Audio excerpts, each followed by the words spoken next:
Hi, I'm Linda Leon and welcome to today's program. I hope that you're going to enjoy this message that we'll be presenting to you today. We're going to talk about marketing strategies. Most of the time when you get ready to do your book, you really do need to sit down and determine what kind of pathway you're going to develop in order to market that book. And so I thought of 3 easy ways to break up your marketing plan. The first way is to set up what I call a commercial path. The second way is to set up a direct marketing path, and then the third way is to set up a combination of both, and we're going to call that hybrid marketing. Now, when I'm speaking in terms of commercial marketing, we're looking at things that you can do online and offline. So these are just basic areas to reach out to people. Now, you can reach out to people by using bookstores. This is an offline activity. You can reach out to them by getting involved in trade shows. You can reach out to them in terms of television, radio, print. You can do those same things online with videos that you produce for yourself. You can also do interviews online through either podcasting or online radio networks. All of these things are reaching out to the individual. So that is what I consider commercial marketing.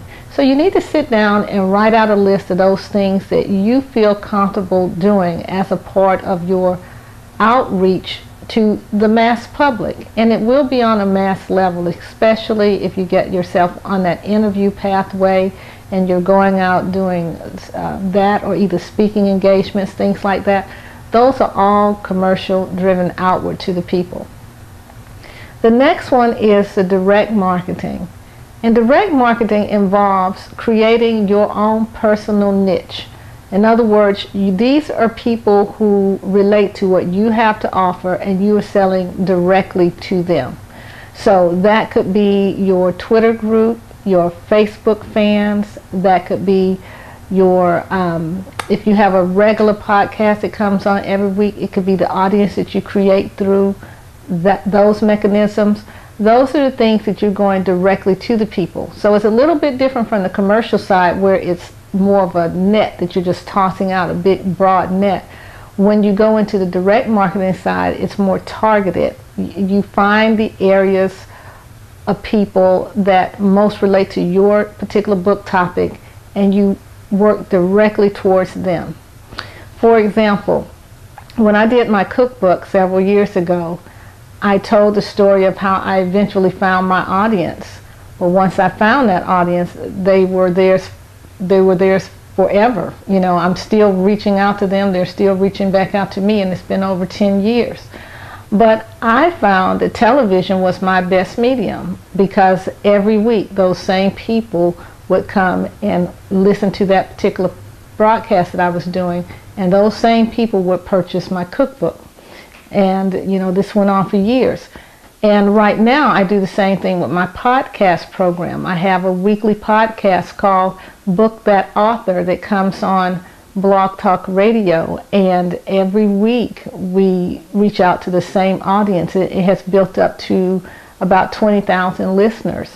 So those are the people that I rely on if I want to send out a message to, a newsletter, or if I want to let them know of something that's coming up, like my upcoming books that are coming out, or if I want to invite them to a conference that I'm doing. Those are the people that I'm going to be targeting, because they're already my direct audience. They're the people who I meet with every week. And so whenever you do that direct approach, that means that you're interacting with people, the same group, over and over and over again. If it's your Twitter following, going back to that, if you know that you have the same people tweeting and retweeting and coming back to your tweet site, then you need to make sure that you're giving them information to make them want to come back and just keep drawing them in. And I've been noticing that my Twitter is growing week to week, and it's doing it on its own. It took a long time to jump start it, but once it got jump started, now, you know, every few days during the week, I'm getting more people who are joining my Twitter. And so I'm doing the same thing. I'm giving information. I am allowing people who I feel are very interesting to be in my tweet stream, and I'm developing a following that way. And then I'm also contacting those people directly and asking them to be a part of my Book That Author podcast. So therefore I'm using it as a networking tool. So all of these are things that you can do when it comes to developing your marketing plan.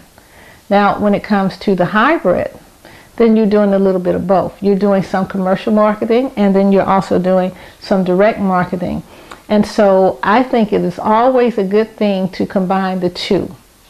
Go ahead and do radio interviews.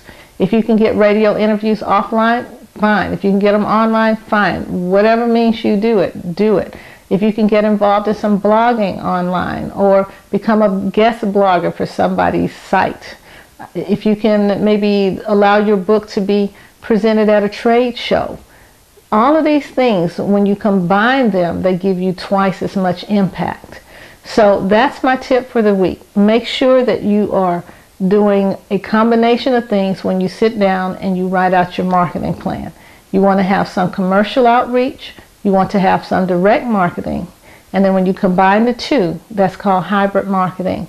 And I have a lot of information about that in my book, Publishing and Publicity for Smart People, which will be out very soon. So please keep checking my website on that so that you'll be one of the first ones to get a copy. And I hope you have a wonderful day and hope that you've learned a new tip. Thank you so much for your time.